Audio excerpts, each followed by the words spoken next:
नमस्ते, आपका स्वागत है समाचार अपडेट में, जहां हम बात करेंगे अमेरिका के व्यापार युद्ध के बारे में। आज की ताज़ा खबरों के साथ हाजिर हूं।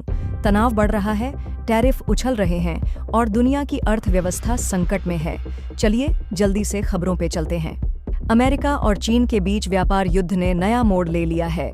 अमेरिका ने चीनी सामान पर 145% तक का टैरिफ लगा दिया और जवाब में चीन ने अमेरिकी सामान पर 125% की ड्यूटी थोप दी। राष्ट्रपति डोनाल्ड ट्रंप ने पूरी दुनिया से आने वाले सामान पर 10% का बेसलाइन टैरिफ लगा दिया और चीन जैसे देशों पर इससे भी ज्यादा। अंतर्राष्ट्रीय मुद्रा कोष (IMF) ने चेतावनी दी है कि इससे वैश्विक अर्थव्यवस्था की गति धीमी हो जाएगी। अमेरिका की अर्थव्यवस्था 2025 में 2.8% से घटकर 1.8% की वृद्धि पर आ जाएगी। कारोबार ठप हैं और अमेरिकी शेयर बाजार में ट्रिलियनों का नुकसान हो चुका है। चीन के राजदूत शी फेंग ने कहा कि ये टैरिफ वैश्विक अर्थव्यवस्था को ग्रेट डिप्रेशन जैसी स्थिति में ले जा सकते हैं। व्यापार युद्ध को रोकने के लिए कूटनीतिक प्रयास विफल हो रहे हैं। ट्रंप चाहते हैं कि चीनी राष्ट्रपति शी जिनपिंग से सीधी बात हो, लेकिन शी ने मना कर दिया है।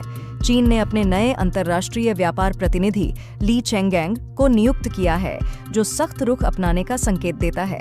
चीन ने अन्य देशों को चेतावनी दी है कि वे अमेरिका के साथ सौदे करके चीन का नुकसान न करें, वरना कड़ा और पारस्परिक जवाब मिलेगा।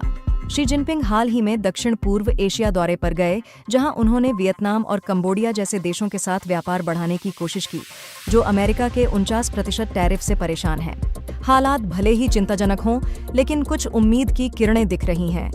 अमेरिकी वित्त सचिव स्कॉट बेसेंट ने JP मॉर्गन समिट में निवेशकों से कहा कि मौजूदा टैरिफ टिकाऊ नहीं है और जल्द ही तनाव कम हो सकता है। उनके इस बयान के बाद शेयर बाजार में उछाल आया। ट्रंप ने भी संकेत दिया कि चीन के साथ अच्छी बातचीत चल रही है, हालांकि शी से कोई सीधी बातचीत की पुष्टि नहीं हुई। चीन का कहना है कि वह तभी बात करेगा जब अमेरिका सम्मान के साथ पेश आए। जापान और दक्षिण कोरिया सहित 70 से ज्यादा देश अमेरिका से टैरिफ छूट के लिए बातचीत कर रहे हैं, जिससे व्यापक समाधान की उम्मीद बढ़ रही है। यह व्यापार युद्ध वैश्विक बाजारों और निवेशकों के भरोसे को हिला रहा है। अमेरिकी डॉलर कमजोर हो रहा है और निवेशक यूरोपीय बाजारों और सोने की ओर रुख कर रहे हैं। अमेरिका में जनरल इलेक्ट्रिक जैसी कंपनियां अनिश्चितता से जूझ रही हैं और घर बनाने वाले चेतावनी दे रहे हैं कि टैरिफ के कारण मकानों की कीमतें बढ़ सकती हैं। कुछ विश्लेषकों का कहना है कि लंबे समय तक व्यापार तनाव से सैन्य संघर्ष का खतरा भी बढ़ सकता है, क्योंकि इतिहास में व्यापार युद्ध कई बार बड़े विवादों में बदल चुके हैं। जनता के विचार भी बंटे हुए हैं। प्यू सर्वे के मुताबिक कई अमेरिकी अब चीन के प्रति नरम रुख अपना रहे हैं। यह था हमारा व्यापार युद्ध अपडेट। आसमान छूते टैरिफ से लेकर कूटनीतिक गतिरोध तक, यह संकट वैश्विक अर्थव्यवस्था के लिए बड़ा खतरा है। हम आपके लिए ताज़ा खबरें लाते रहेंगे। धन्यवाद।